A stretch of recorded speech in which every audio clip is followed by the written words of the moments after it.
હરિઓમ. નમસ્કાર મારા વાલા જ્ઞાતિજનો.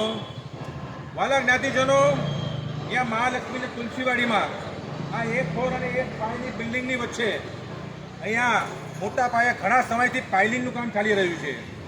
આમ તો વાલા જ્ઞાતિજનો, આ બિલ્ડિંગોની 20-30 ફૂટ જગ્યા છોડીને પછી અહીંયા 80 ફૂટનો રોડ બનવાનો હતો. તો આ અત્યારે પાઇલિંગો શાની થાય છે એ વાલા જ્ઞાતિજનો આપને જાગીને જોવાની જરૂર છે.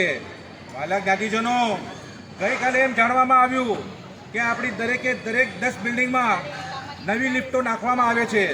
તો મારો એ પ્રશ્ન છે કે જો જ્યારે બિલ્ડિંગ ડેવલપ થઈ ગઈ હોય, સોસાયટીઓ બની ગઈ હોય, તો પછી બિલ્ડરને આપણી બિલ્ડિંગોથી શું લેવા દેવા છે? અને 10 બિલ્ડિંગમાં લિફ્ટ શા માટે નાખે છે?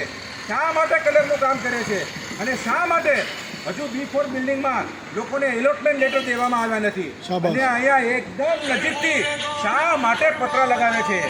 એટલે વાલા જ્ઞાતિજનો, આપને કહું છું કે ભવિષ્યમાં પણ અત્યારે ઠેકાણે એવી વાતો થાય છે કે આપણી 18 માળની બિલ્ડિંગ તોડીને પણ આપણને 45 કે 50 માળના ટાવરમાં નાખવામાં આવશે. તો વાલા જ્ઞાતિજનો, આપને પ્રશ્ન છે કે અત્યારે 18 માળની બિલ્ડિંગમાં આપણને મેન્ટેનન્સ પોસાતું નથી. ઘણા લોકો મેન્ટેનન્સ નથી ભરી શકતા, અને પછી કદાચ 45 કે 50 માળના કદાચ ટાવર બની ગયા તો એનું મેન્ટેનન્સ આપણે કઈ રીતે પૂરું પાડશું? અને માની લો કે એ બિલ્ડિંગ 10-15 વર્ષ જૂની થઈ ગઈ તો પછી એનો રિપેરિંગનો ખર્ચો આપણે ક્યાંથી લાવશું? વાલા જ્ઞાતિજનો, આજે ઘણી જગ્યાએ 45 ને 50 માળના જે ટાવર બન્યા છે ત્યાં લોકોની દશા અને દિશા શું છે એ તમે જોઈ લો. એટલે હું તમને કહું છું, અને સમાજના મહાલક્ષ્મી અને તુલસીવાડીના દરેકે દરેક આગેવાનોને પણ કહું છું કે થોડોક પણ તમારા દૂધપુત્રનો ભય રાખો. વાલા જ્ઞાતિજનો, એ વાલા આગેવાનો, થોડોક પણ ભય રાખો. આ આપણી સમાજ આખી વેરવિખેર થઈ રહી છે, એનો કાંઈક તો વિચાર કરો.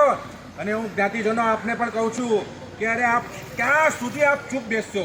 ક્યાં સુધી આપ બોલશો નહીં? કે જ્યાં સુધી આપણને મહાલક્ષ્મીને તુલસીવાડીમાંથી મુંબઈની બહાર ખસેડી ન દેવામાં આવે ત્યાં સુધી?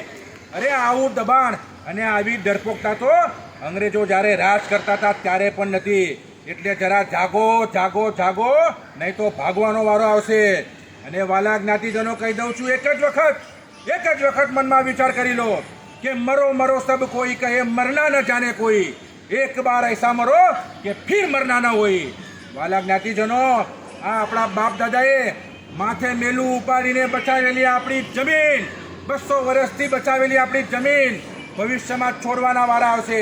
એટલે જાગો વાલા જ્ઞાતિજનો. હરિઓમ.